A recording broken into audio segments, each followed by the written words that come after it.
नमस्कार, cosmic study classes में आपका स्वागत है। जैसा कि हम सीरीज़ पढ़ रहे हैं राजस्थान भूगोल के बारे में। शुरुआत से हमने पढ़ना शुरू किया राजस्थान की स्थिति विस्तार, फिर उसके बाद हम पढ़ रहे हैं राजस्थान के भौतिक प्रदेश।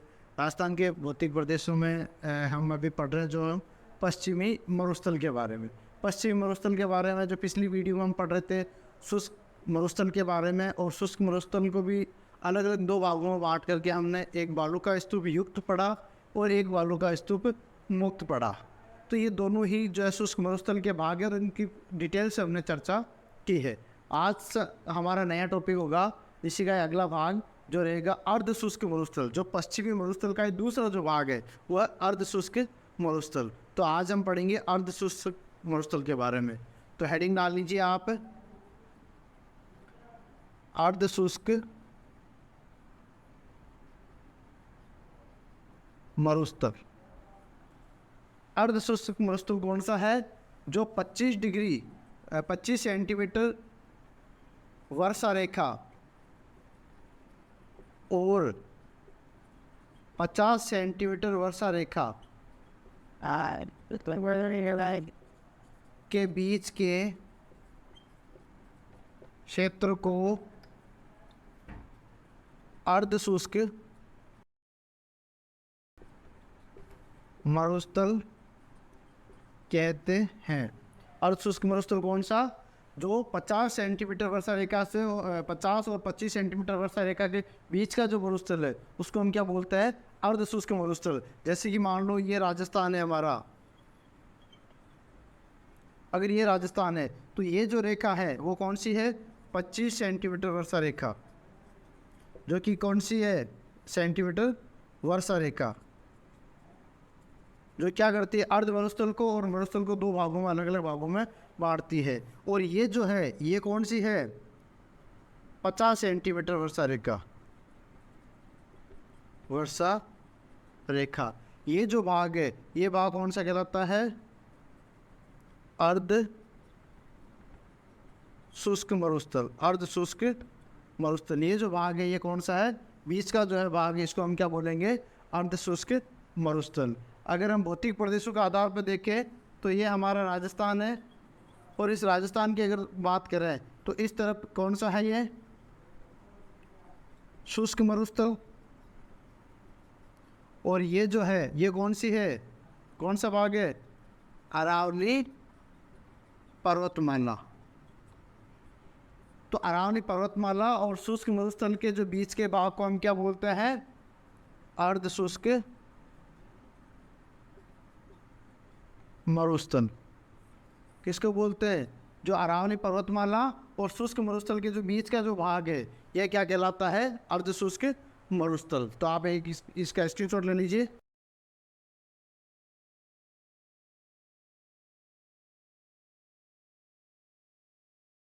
नेक्स्ट देखिए,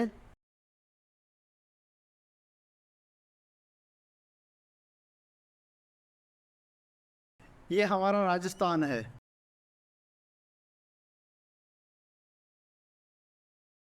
ये हमारा राजस्थान है और ये शुष्क मरुस्थल और ये अरावली मान लो, ये मान करके चलते हैं। तो अर्ध शुष्क मरुस्थल को कितने भागों में बांटा गया है? अध्ययन के आधार पर 4 भागों में इसको बांटा गया है। 4 भाग कौन कौन से? सबसे पहला है इसका Ghaggar basin, number 2 Luni basin, number 3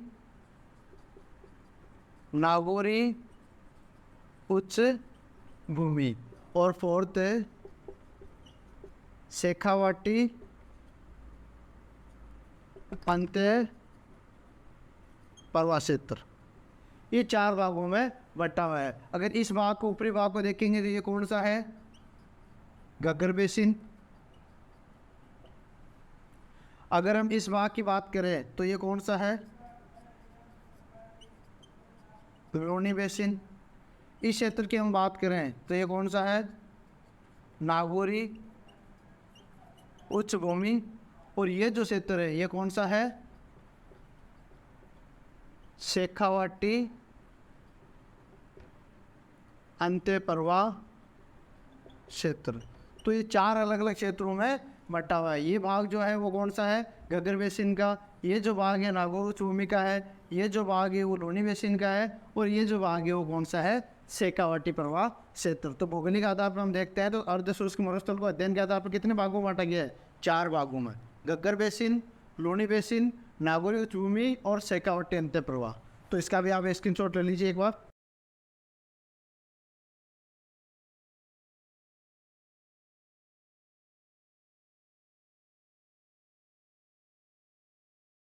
चलिए जी, अब पढ़ते हैं हम लोग सबसे पहले टॉपिक पे। इस पे कौन सा है, पहला भाग कौन सा है इसका, घग्गर बेसिन।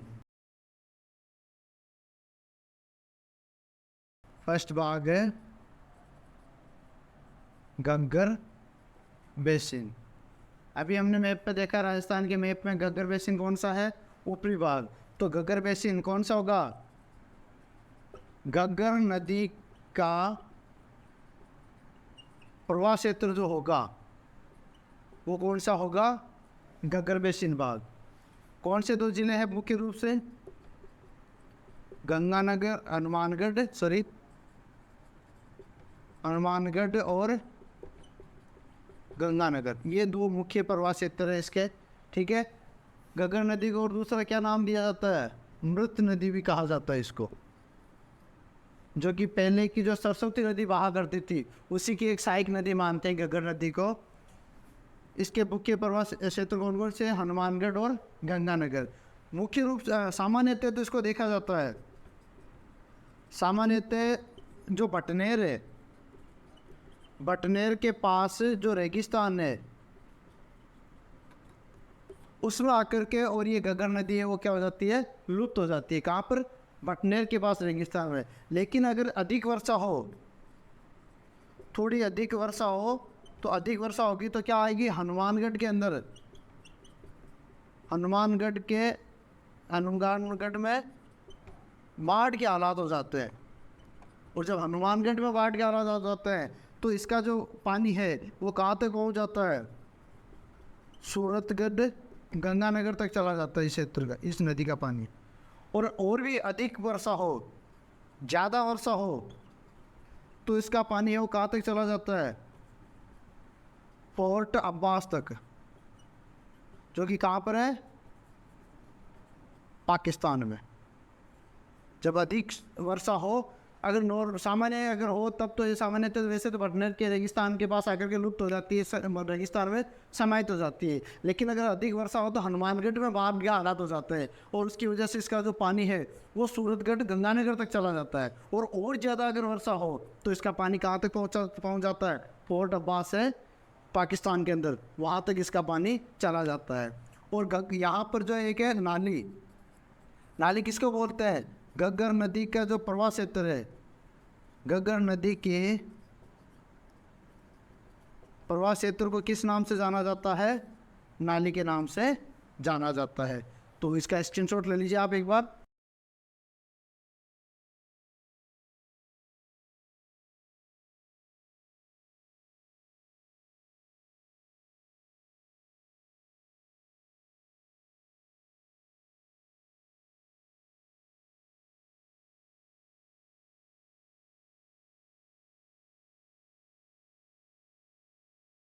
अगला बेसिन आता है हमारे पास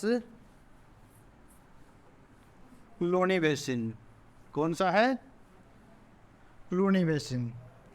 तो नंबर 2 बेसिन कौन सा है, लोनी बेसिन। इसका क्षेत्र कौन सा होगा, लोनी वे उसकी सहायक, लोनी वे उसकी सहायक नदियों का अपवा क्षेत्र है वो क्या कहलाता है, लोनी बेसिन कहलाता है। कौन कौन से मुख्यतः क्षेत्र कौन कौन से इसके, जालोर हो गया, जैसे बाड़मेर हो गया, सिरोही हो गया, जालोर है, बाड़मेर है, सिरोही है, पाली है। इन जिलों के अंदर जो मुख्य रूप से इसका प्रवाह क्षेत्र देखने को मिलता है। फिर है कि हाँ, जोधपुर भी है,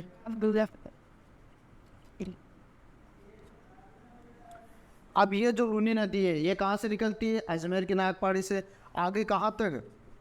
बालोतरा तक अगर जाती है, बालोतरा तक इसका पानी है, इसका पानी क्या होता है? मीठा होता है। कहाँ तक? बालोतरा तक। लेकिन आगे क्या होती है?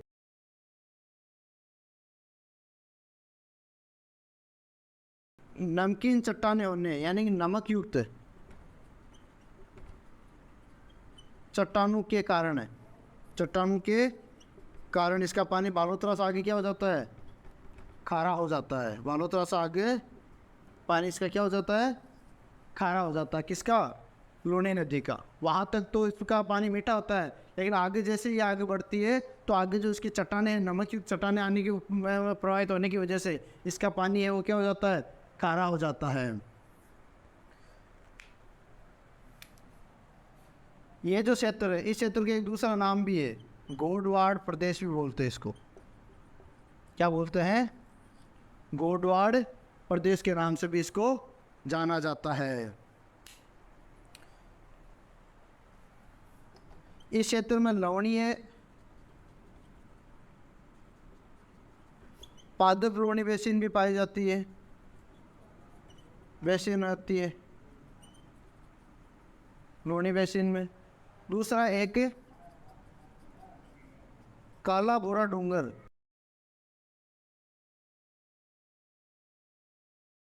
वो भी कहाँ पर है?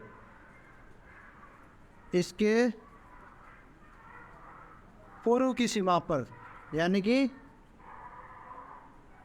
लूनी बेसिन की जो पूर्व की सीमा है उस पर स्थित जो डूंगर है उसको क्या किस नाम से जाना जाता है? काला भूरा डूंगर के नाम से भी जाना जाता है, जो वो भी इसी लूनी बेसिन के क्षेत्र के अंदर आता है। तो इसका आप एक बार स्क्रीनशॉट ले लीजिए।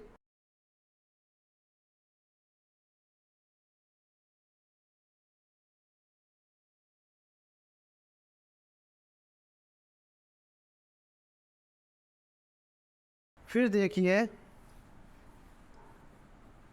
शुष्क मरुस्थल का जो तीसरा भाग है वो कौन सा भाग है? नागौरी, नागौरी उच्च भूमि। कौन सा क्षेत्र होगा इसका? बांगड़ प्रदेश का जो मध्यवर्ती क्षेत्र है, मध्यवर्ती प्रदेश या क्षेत्र, नागौरी उच्च भूमि क्षेत्र कहलाता है। पहली चीज ये कौन सी? वागड़ प्रदेश का जो मध्यवर्ती जो भाग है वो क्या कहलाता है? नागौरी उच्च भूमि क्षेत्र कहलाता है। दूसरा है यहाँ पर क्या है? खारे पानी की सर्वाधिक झीलें डेगाना, डीडवाना, सांबर, ये भी कहाँ पर है? इसी नागौरी उच्च भूमि में। किसकी वजह से? यहाँ पर एक होया इसमें माइकाशिस्ट, इसी क्षेत्र में माइकाशिस्ट चट्टानें पाई जाती हैं। फिर यहाँ पर क्या है? बांका पट्टी। बांका पट्टी क्यों कहा जाता है? इस क्षेत्र में जल में फ्लोराइड की मात्रा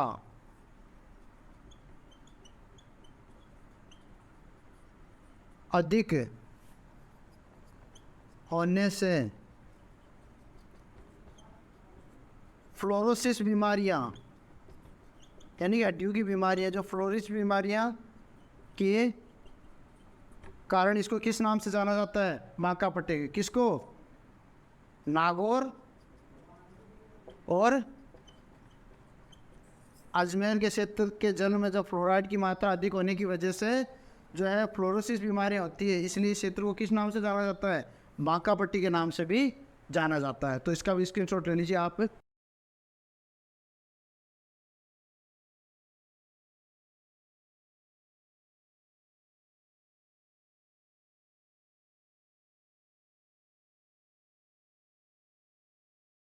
नेक्स्ट देखिए,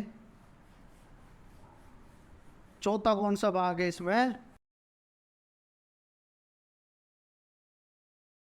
शेखावाटी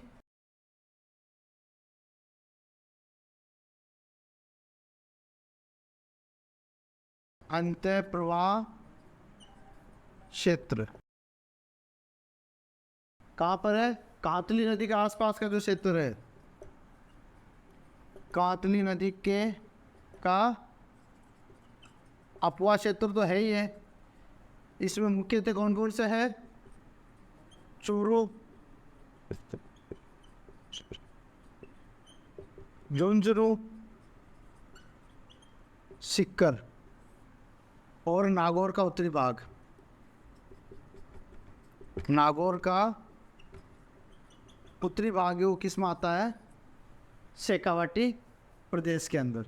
अब शेखावाटी प्रदेश में 4 चीज़ें जो है खास तौर से जानी जाती है। एक तो बीहड़। बीहड़ क्या होता है? शेखावाटी क्षेत्र में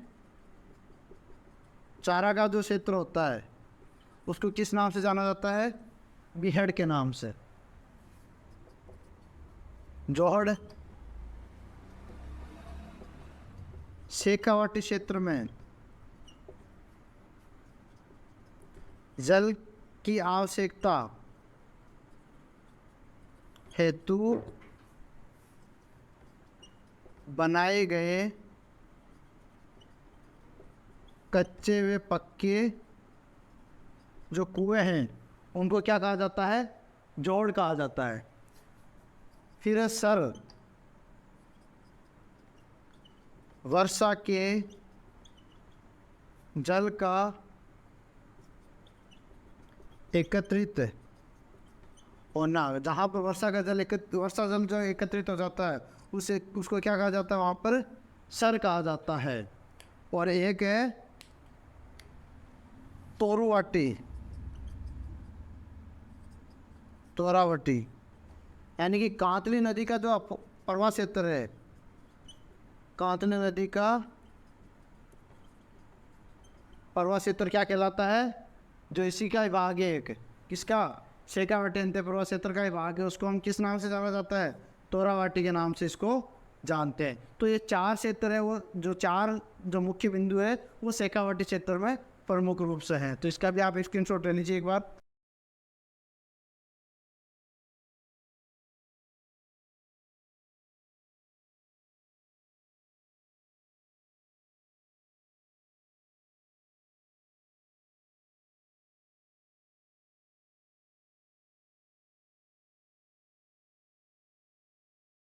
अब देखिए नेक्स्ट,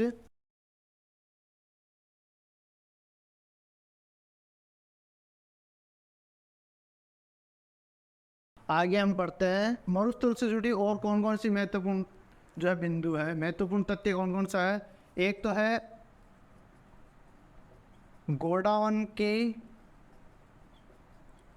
शरण स्थली किसे कहते हैं? गोडावन की शरण स्थली तो हमने कल ही पढ़ा है। किसके बारे में? लाटी सीरीज के बारे में। लाटी सीरीज क्या है? मीठे पानी की सीरीज है। ये मीठे पानी की सीरीज है, उसको हम क्या बोलते हैं?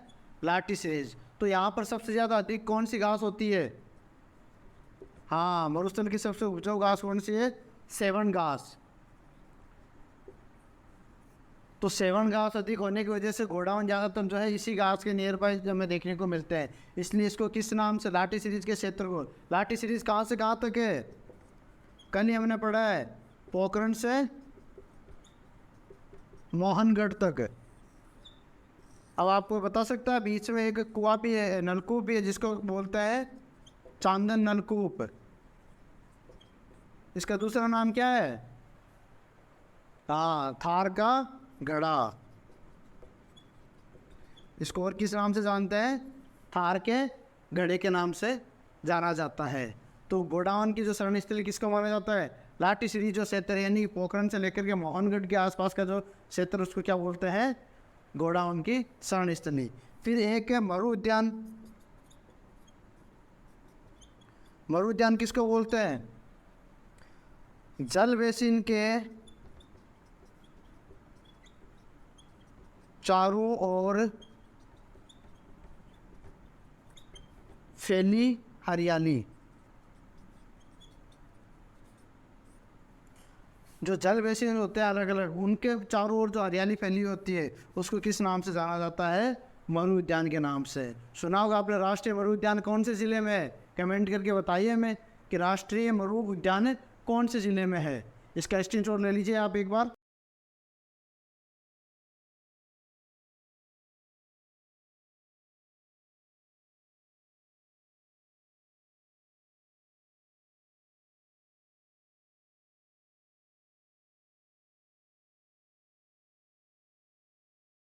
फिर नेक्स्ट है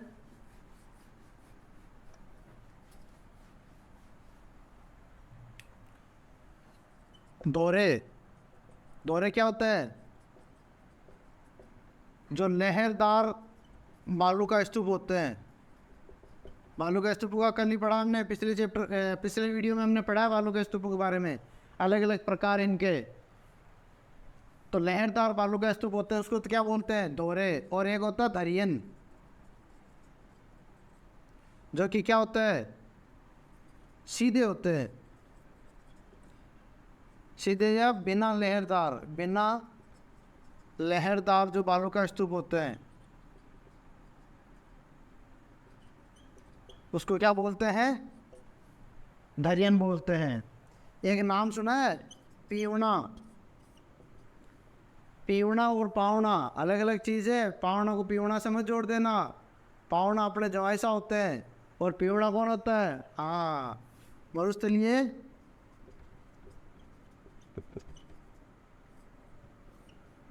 सांप की प्रजाति।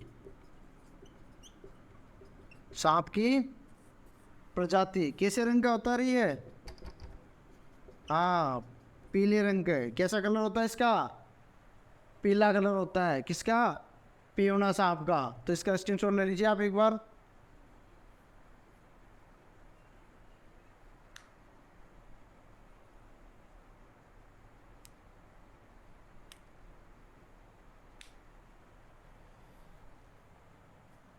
फिर है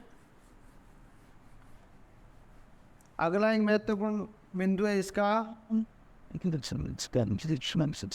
आकलवुड पोसिस्ट।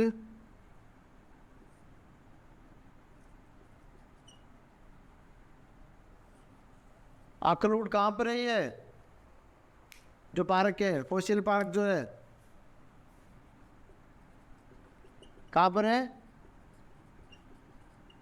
जैसलमेर के अंदर। हाँ, इसकी उत्पत्ति कब से मानी जाती है? इसकी जुरासिक काल में, यानी कि कितना? 18 करोड़ वर्ष पूर्व। और यहाँ पर क्या है? सबसे इम्पोर्टेंट चीज़ क्या है? भारत की सबसे प्राचीन लकड़ी जीवाश्म से मिले यहाँ पर। कहाँ पर? आकलवुड फॉसिल पार्क पर, जो कि कहाँ पर स्थित है? जैसलमेर के अंदर। तो हमने अब तक पढ़ा है पश्चिमी मरुस्थल के बारे में, शुष्क मरुस्थल का पढ़ा है, अर्ध शुष्क मरुस्थल के बारे में भी हमने जाना है, और ये अलग अलग भागों के बारे में भी पढ़ा है। इससे जुड़ी और भी कोई चीज़ जो आपके डाउट अगर आ रहे हैं किसी भी चीज़ को लेकर के, अगर कोई भी प्रॉब्लम्स आ रही है तो आप कमेंट बॉक्स में आकर के पूछ सकते हैं। अगली वीडियो में आपके हर एक कमेंट का आंसर आपको दिया जाएगा। तो उम्मीद करता हूँ कि आपको जो राजस्थान का जो ये सीरीज चल रखी है राजस्थान भूगोल की, उसमें प्रत्येक एक टॉपिक का आपको एक अच्छी जानकारी मिल रही होगी। तो मिलते हैं कल इसी टाइम पे इसी एक नए टॉपिक को लेकर के, राजस्थान भूगोल के अगले टॉपिक को, भौतिक प्रदेश का अगला टॉपिक लेकर के। तब तक धन्यवाद।